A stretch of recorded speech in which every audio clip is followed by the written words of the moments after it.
देखिए, दिल्ली में शानदार स्कूल बने, शानदार पढ़ाई हुई, दिल्ली में शिक्षा में बहुत शानदार काम हुआ, ये सारा देश जानता है। लेकिन भारतीय जनता पार्टी राजनीति से प्रेरित होकर अपनी एजेंसियों का दुरुपयोग करके इसमें एफआईआर करवाती है। और फिर आज मुझे एसीबी ने बुलाया है, मैं सारी बातें रखूंगा एसीबी के सामने। लेकिन मैं यही कहना चाहता हूं कि पूरी तरह से राजनीति से प्रेरित मामला है। भारतीय जनता पार्टी ने सारी एजेंसियों का दुरुपयोग करके पिछले 10 साल में हमारे एक एक नेता की पूरी ज़िंदगी खंगाल डाली, लेकिन इनको मिला कुछ नहीं है। केवल और केवल फर्जी एफआईआर करते हैं और फर्जी एफआईआर में फिर केस चलता रहता है। होना इसमें भी यही है, कहीं कुछ निकलेगा नहीं। इस केस के बारे में एक चीज़ और मैं आप सबके संज्ञान में लाना चाहता हूँ कि मनोज तिवारी जी ने, जो भारतीय जनता पार्टी के सांसद हैं, उन्होंने मेरे ऊपर ये आरोप लगाया था। और जब मैंने उनके ऊपर मानहानि का मुकदमा किया तो वो जमानत लेके अभी जमानत में बचे हुए हैं। तो इसमें तो मनोज तिवारी जी भी बचे हुए भाग रहे हैं इस आरोप से। इन आरोपों में कोई सच्चाई नहीं है, पूरी तरह से झूठा केस है। लेकिन मैं सोचता हूँ ये भारतीय जनता पार्टी वाले कर क्यों रहे हैं ये सब।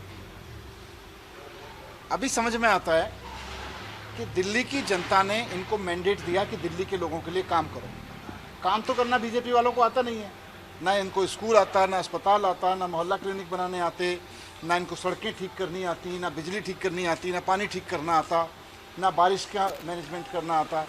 अब देखो, पिछले एक बारिश में पूरी दिल्ली का बुरा हाल हो गया है। चारों तरफ दिल्ली बेहाल हो गई है, सड़क टूटी पड़ी हैं, पावर कट लग रहे हैं पूरी दिल्ली में, प्राइवेट स्कूल वालों ने लूट मचा रखी है। इवन बीजेपी के कट्टर समर्थक भी रो रहे हैं कि उनको भी प्राइवेट स्कूल वाले लूट रहे हैं।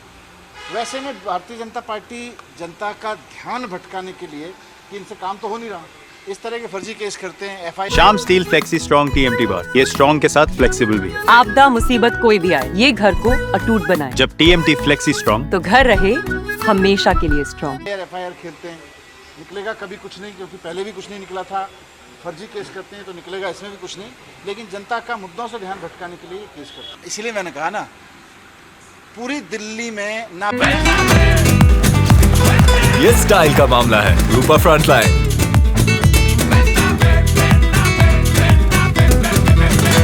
बीजेपी के किसी कार्यकर्ता को समझ में आ रहा है कि उनकी सरकार क्या करने वाली है, दिल्ली में क्या कर रही है। इनके कार्यकर्ता भी प्राइवेट स्कूल के हाथों लुट रहे हैं। इनके कार्यकर्ता बीजेपी के कट्टर समर्थक भी ट्वीट कर रहे हैं कि पावर कट से बुरा हाल है, सड़कों का बुरा हाल हो गया दिल्ली में, एक बारिश में पूरी दिल्ली बेहाल हो गई।